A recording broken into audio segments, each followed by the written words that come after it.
This is Justin on Tuesday, January 17th, 2023. So I didn't do a video yesterday because the market was closed. And then if we have a minute here, we'll recap a little bit from Friday because I missed one from then. So here we are with the moves we had today. On the daily, it was pretty flat open. We didn't end up making a new high. We had four bull candles in a row.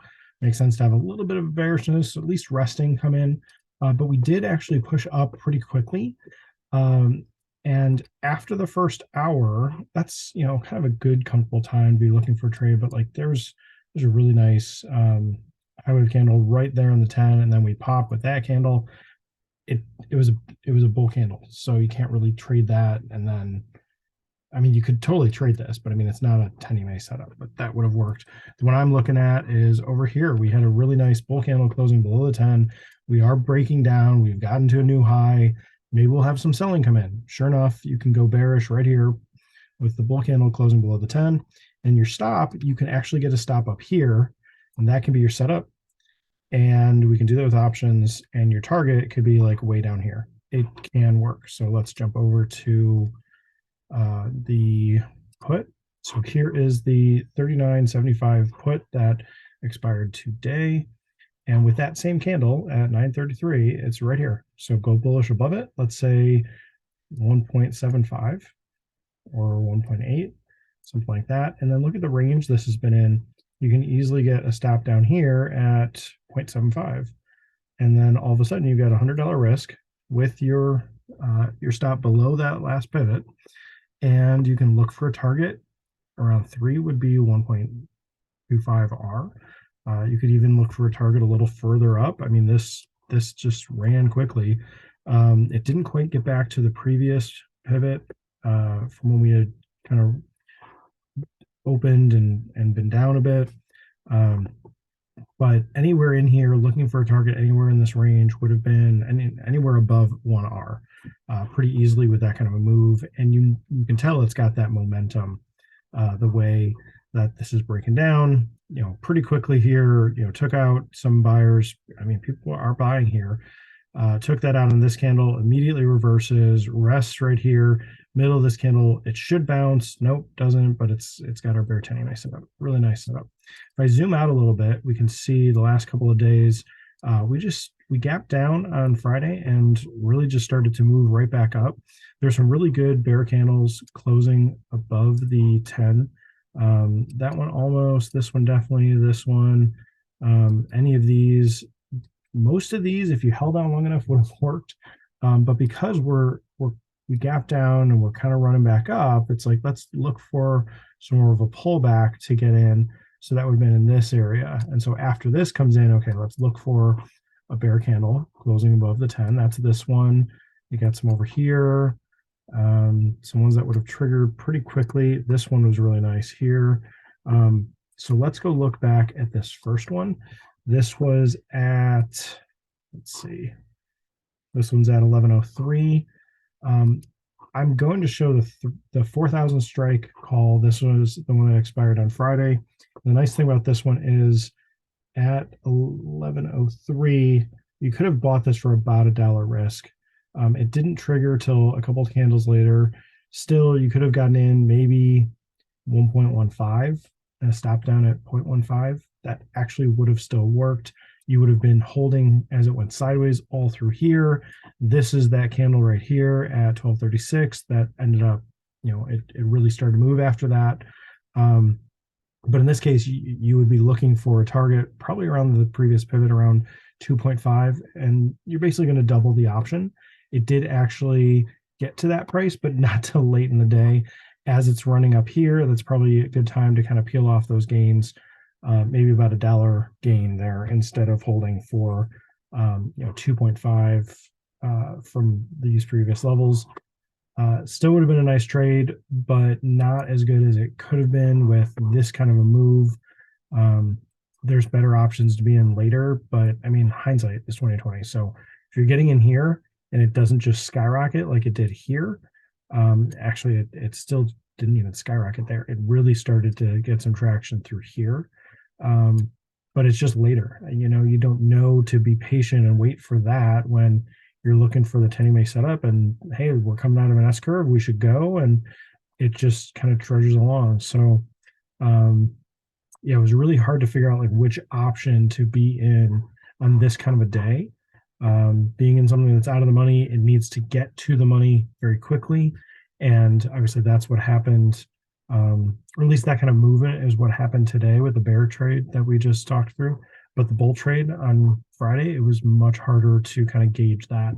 So those are the ones that, if you're moving your stop too aggressively, they knock you out. If you go into it with kind of like the absolute zero sort of mentality and you're in earlier in the day, hold on, let it move. If you end up getting stopped out, or if you move your stop a little bit early and you get stopped out, look for an opportunity to play it again, maybe a little bit more aggressively. And the main reason I showed the 4,000 strike call is because it's close to that absolute zero setup. We were still coming down with that S curve kind of movement. We didn't really get going back up with the option. But if we go look at, say, the 39.75, we really this was harder to trade just because the range was so much bigger. So the 1103 candle was already a dollar range, and so it's harder to set this up. You need a stop pretty much below some pivot down here that's around 5. You can't even buy it at 6 anywhere at the anywhere in here. So it's either a blind buy on that S curve with this strike, or you're looking at a different strike. Maybe 39.80 would have been a good strike to be in. Let's see what you could have done with this one. I mean, this had some other candles that are a little smaller, but not by much. So if this one you wanted to stop down around 3, you'd have to buy it around 4. It didn't come down quite that far. This was closer. So it's kind of like, okay, how quickly can you hunt for the right setup, the right option to be in? Here's the 39.90. This was going flat through here. This one, the high of this candle was 2.65, so you're getting in like 2.7, but your low would be 1.7 or so over here. For something going sideways for so long, it's good to try and buy that low, buy back down at this price, or if you get your stop down here at like 1 and you're buying at 2. There were some opportunities to buy at 2. It did kind of retest that a little bit, retested the low, but it looks like the 39.90 strike call would have been actually a better setup. Maybe it's the low. It was kind of holding the low from the open, retested here, all through here.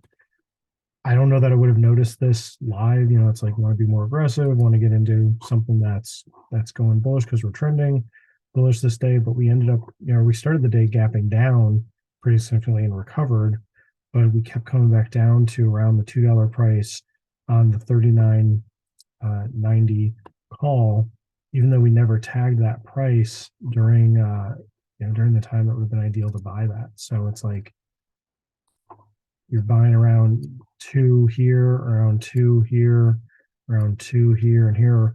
Why would you be buying that strike, which is way up here, 39.90? Why would you be buying that strike?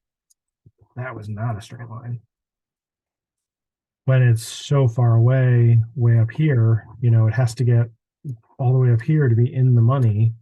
What's telling you it's actually going to get there, other than we're kind of S-curving that direction? But I don't see anything really concrete to say, yeah, buy that strike at $2. And we even got up here at this point. We were just going sideways again for like another hour. It really wasn't until that last hour of the day that we started to really push. And that's where a lot more of that premium came into the strike. So we pushed up from here, and then we went sideways again, and we really pushed even further towards was this 245, 230, somewhere in there. So just trying to think through, like, how would you have picked that strike? And I don't have a good recommendation to say, oh yeah, of course, that one. So I like that you had the RSI kind of dipping as it was pulling back through here. So it gave you some more room for the RSI to really run. But I don't see anything with the RSI saying to do it. I don't see anything with how this was moving. I don't see the 10 EMA setup telling you to get into this strike and looking for a bigger move late in the day. All I'm seeing is really hindsight is absolute zero with kind of this coming out of this S curve. Would have worked, would not have been a really stellar game. It just would have kind of grinded all day. Sometimes those are those are good days to just have when they're positive, but other times you do want that bigger explosive move, and it just wasn't setting up with how the chart was moving on Friday. So here we are, right around the 200. I think we're gonna tag back down into this pretty soon, maybe Tuesday, and we close some gaps in here on our way back up, but I don't know. I don't know if we roll back down some from here. I don't know if we keep on going up. We've definitely got some more resistance up here. Let's take a step back out a little bit more.